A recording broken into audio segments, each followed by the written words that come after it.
बहुत पुरानी बात है। एक गुरु और एक शिष्य एक गांव में रहते थे। एक दिन किसी कार्य से गिरी नदी के पास जाना था। जाते जाते उन्हें रास्ते में ही रात हो गई। चारों ओर घना जंगल था और अंधेरी रात थी। इस तरह रात्रि में रुकना सुरक्षित नहीं था। रात होने पर भी दोनों चलते रहे। तभी उन्हें एक गांव दिखा। गुरु और शिष्य दोनों ही उस गांव में चले गए। गांव में उन्हें एक झोंपड़ी दिखाई दी।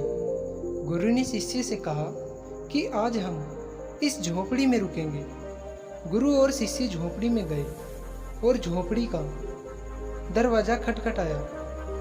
झोंपड़ी में से एक गरीब आदमी बाहर आया और गुरुजी उस व्यक्ति से बोले, हम दोनों बहुत दूर से आए हैं और रात अधिक हो गई है। जंगल में रहना ठीक नहीं है, इसलिए हम रात में यहाँ रुकना चाहते हैं।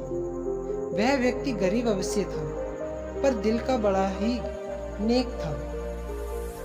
उसने सम्मानपूर्वक गुरु और शिष्य को अपनी झोंपड़ी के अंदर बुलाया और उन्हें स्वादिष्ट भोजन करवाया और सोने के लिए बिस्तर भी लगा दिया।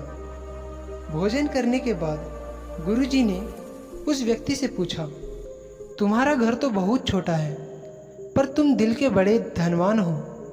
तुम्हारी रोजी रोटी का क्या साधन है?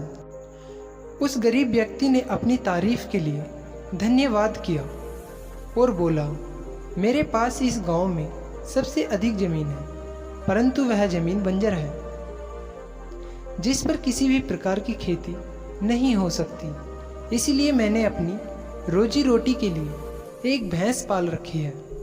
उसी भैंस का दूध और घी बेचकर मैं अपनी रोजी रोटी चलाता हूँ। उस व्यक्ति की यह बात सुनकर गुरुजी को बड़ा ही अजीब लगा, पर वह कुछ नहीं बोले और सोने के लिए चले गए। देर रात गुरुजी उठे और अपने शिष्य से चलने के लिए कहा। दोनों उस गरीब व्यक्ति को बिना बताए घर से निकल गए और जाते जाते गुरुजी ने उसकी भैंस को अपने साथ ले लिया। अपने गुरु का यह आचरण शिष्य को अच्छा नहीं लगता। वह कहता है, गुरुजी, इस गरीब व्यक्ति के पास रोजी रोटी का यही एकमात्र साधन है। अगर हम इसे ले जाएंगे तो यह व्यक्ति अपनी रोजी रोटी कैसे चलाएगा? अपने शिष्य की यह बात सुनकर गुरुजी मन मन मुस्कुराए और शिष्य से बोले, आज से ठीक 10 साल बाद तुम इसी स्थान पर आना और इस व्यक्ति से मुलाकात करना। दिन होने से पहले गुरु और शिष्य भैंस लेकर उस गांव से बाहर निकल गए। धीरे धीरे कई वर्ष बीत गए।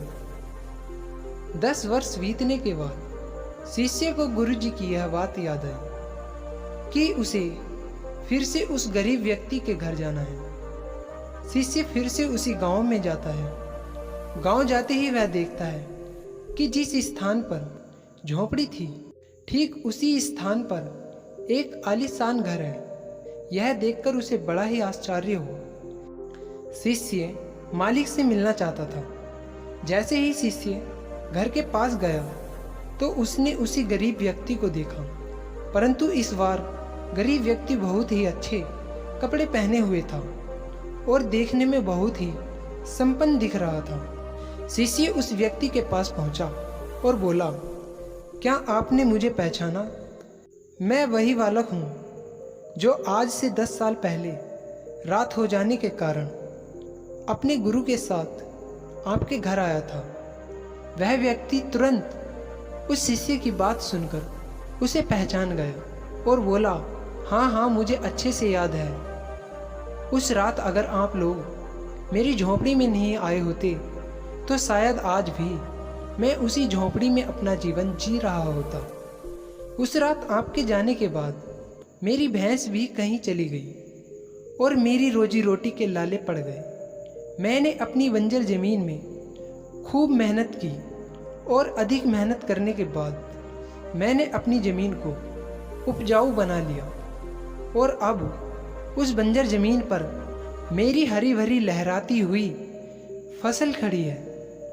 इसी ज़मीन के कारण आज मैं गांव का सबसे धनी किसान बन गया हूँ। शिष्य को अब समझ में आया कि गुरुजी उस रात इस व्यक्ति की भैंस को क्यों ले गए थे।